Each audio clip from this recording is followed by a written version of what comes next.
53 tennis championships has yielded significant rewards for Alex Eala as the Filipina star walks away with a substantial financial haul and a major boost in the world rankings. It was coming. Like the people were really coming. They were buying tickets. They were taking time out of their day, and it's wow. It's Okay, so let me tell you about a number. Not a ranking number, not a match score, not some statistic buried in a press release. A real number, a money number, the kind that changes how you see everything that's been happening on the WTA Tour this year. Because while everyone has been obsessing over whether Alex dropped from 29th to 45th to 46th in the world rankings, while people have been sharing clips of her Linz loss and writing think pieces about clay being her weakness, there has been a completely different story building in the background. A quieter story, a more honest one. And it starts with a tournament in Austria where Alex lost in the second round, never sniffed the quarterfinals, never threatened the trophy, and still walked out with nearly 17,000 euros in her pocket. From 2 matches. From 1 week of work. That number alone should have made people pause. But it didn't because people were watching the wrong screen. So, let's fix that right now. Alex Eala has earned $487,000 in 2026 alone. We are 3 months and 10 days into this calendar year. No WTA title. No Grand Slam semifinal. No deep run that had the whole tennis world standing up in their seats. Just round of 16 here, quarterfinal there, second round in Austria, consistent competitive tennis at the highest level of the women's game. $487,000. Let that breathe for a second. Because the story of how she got there and what it actually means is one of the most quietly extraordinary things happening in professional sports right now. You have to understand where Alex came from to understand why these numbers are so significant. Not long ago, she was grinding ITF circuits and WTA 125 events, collecting small checks from tournaments most fans outside the Philippines had never heard of. Her total career earnings before 2025 were sitting in the low 6 figures. Real money for most people in the world, sure, but in the context of professional tennis, that's a player still fighting for survival, still building credibility, still trying to prove she belongs at the top table. Then came Miami 2025. 1 wild card, 1 tournament, 1 extraordinary fortnight of tennis that changed the entire financial architecture of her career. She reached the semifinals. The check was $332,000, nearly double her entire career earnings up to that point, from 1 tournament, from 1 run. And from that moment, everything shifted. The ranking moved, the draw placement changed, and suddenly Alex was walking into events where even losing in the first round of a Grand Slam pays 6 figures, where a quarterfinal at a WTA 1000 generates almost $100,000, where the prize pools are so deep that the mathematics of her career were fundamentally, permanently different. So let's actually walk through 2026, because I think when you see every number laid out clearly, the picture becomes impossible to ignore. The season started in Auckland, a WTA 250, semifinals, $12,331. Not a headline number, but a clean, confident start. Then the Australian Open. First round exit, $97,113. Read that again. A first-round loss in Melbourne paid her nearly $100,000. Because Grand Slam prize money operates in a completely different universe, and Alex is no longer a wild card needing to earn her way in through qualifying. She walked into the Australian Open main draw on ranking alone. That automatic entry, that status she built through Miami, and everything after, means the money starts flowing before she even hits a ball. The Philippine Women's Open came next, a home tournament, quarterfinal exit, a modest check, but an enormous moment for a player who talked about wanting to make tennis grow in her country. Then Abu Dhabi, quarterfinal, $35,000. Qatar, first round, modest return, she moved on quickly. Dubai, quarterfinal at a WTA 1000, $98,500. Nearly 6 million Philippine pesos from a quarterfinal exit in February. Then Indian Wells, round of 16 at a WTA 1000, $105,720. Her biggest single event check of the season, to that point. Miami, round of 16 at a WTA 1000, $103,225. And then Linz, the Austrian clay tournament, her first WTA 500 on clay ever, second round exit, €15,690. Every single one of those numbers came without a title. Every single one came from competing hard, winning the matches she was supposed to win, and in the losses, making her opponents work so brutally hard that she was earning deep round prize money even in defeat. That is not luck. That is not coincidence. That is a specific kind of professional tennis excellence that does not always show up in trophies, but absolutely shows up in bank accounts. Now here is the part that rivals should genuinely be uncomfortable about. When you look at the WTA Tour, prize money correlates with the level of events you're entering, and the level of events you're entering correlates with your ranking. Players ranked outside the top 50 are fighting for spots in main draws at WTA 500s and WTA 1000s.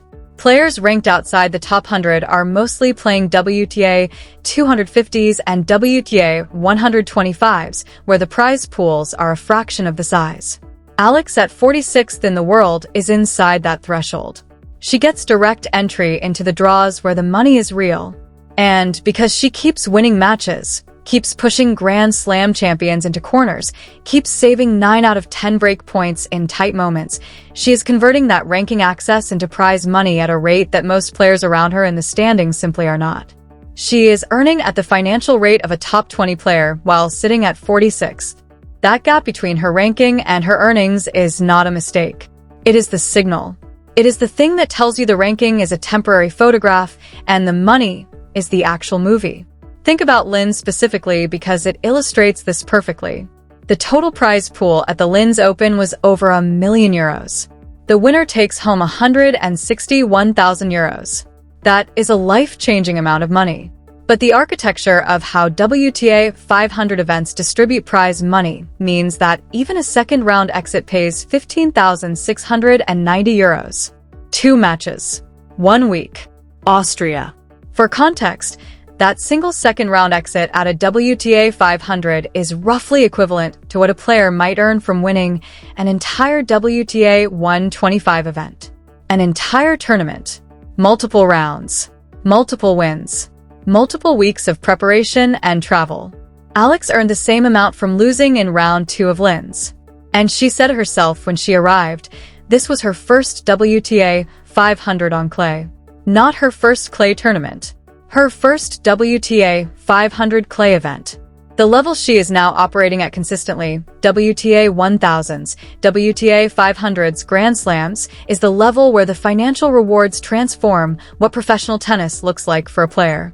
Before Miami 2025, she was at a level where a good result meant a few $1,000s. Now a bad result at a big event means €15,000. The floor of her career has risen dramatically. And the ceiling, well, Stuttgart is this week. Then Madrid. Then Rome. Then Roland Garros. Clay season in full swing. 0 points to defend anywhere on the schedule. Main draw entry confirmed at every stop.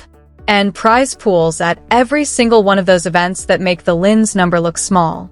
Let me tell you about the Linz match against Ostapenko specifically, because it captures something important about how Alex earns the way she earns. Ostapenko is a former French Open champion. She hits the ball with terrifying aggression, flat, fast, relentless. She needed 41 winners to close out that match. 41. She went up against a player who built a 5-1 lead in the second set on clay in only her second WTA clay event of her career, then had to win 6 consecutive games to come back and close it out. And when Ostapenko was asked about the match afterward, she described Alex as someone for whom good things are happening this year. A French Open champion, describing her opponent, who just lost, as someone good things are happening for. That is not a polite post-match comment. That is a tennis professional recognizing something real. Because the intensity Alex brings to every single match she plays is the exact engine that drives the financial story. She does not coast. She does not give away sets to conserve energy. She fights for every game, saves the break points she should save, builds leads she sometimes does not hold but forces opponents to spend enormous energy and enormous shot quality to overcome. In professional tennis, the prize money rewards relentlessness. Win or lose, how deep into the match you take your opponent affects the psychological record of your season, even when it does not change the round you exit. And Alex is building that record match by match, clay court by clay court, 5-1 second set lead by 5-1 second set lead. Her career prize money total now sits at approximately $1.87 million. She is 20 years old. She has not won a WTA Tour title. And she is 3 matches away from $2 million in career earnings at an age when most professional tennis players are still trying to crack the top 100. The ranking will move. It always moves. Points expire, tournaments rotate, algorithms shift, and the number beside her name on the WTA website goes up and down in ways that generate enormous amounts of commentary from people who treat it as the definitive measure of where she stands. But the prize money does not lie. The prize money is the cumulative record of every match she won, every opponent she pushed, every tournament she entered and competed in fully and professionally. And that record says she is one of the most productive earners on the entire WTA Tour relative to her ranking position. Stuttgart this week starts a stretch of clay tournaments that represent the most significant opportunity of her career to date. She has no points to defend. Every point she earns is new. Every euro she collects goes on top of a 2026 total that is already at $487,000 and climbing. And she will arrive at each of those tournaments as a player who has been competing at this level consistently enough that the draw seedings, the scheduling, the resources available to her, all reflect a professional reality that was unimaginable before Miami. She talked about dreaming of making tennis grow in the Philippines, about bringing a new audience to the sport around the world. And here's the thing about that dream. It does not require winning a title to start becoming real. It requires showing up, competing at the highest level, making French Open champions work for 41 winners on clay, earning 15,000 euros from a second-round exit at an Austrian clay tournament, and adding it to a season total that is already approaching $500,000. The ranking says 46. The prize money says something else entirely. And clay's season is just getting started.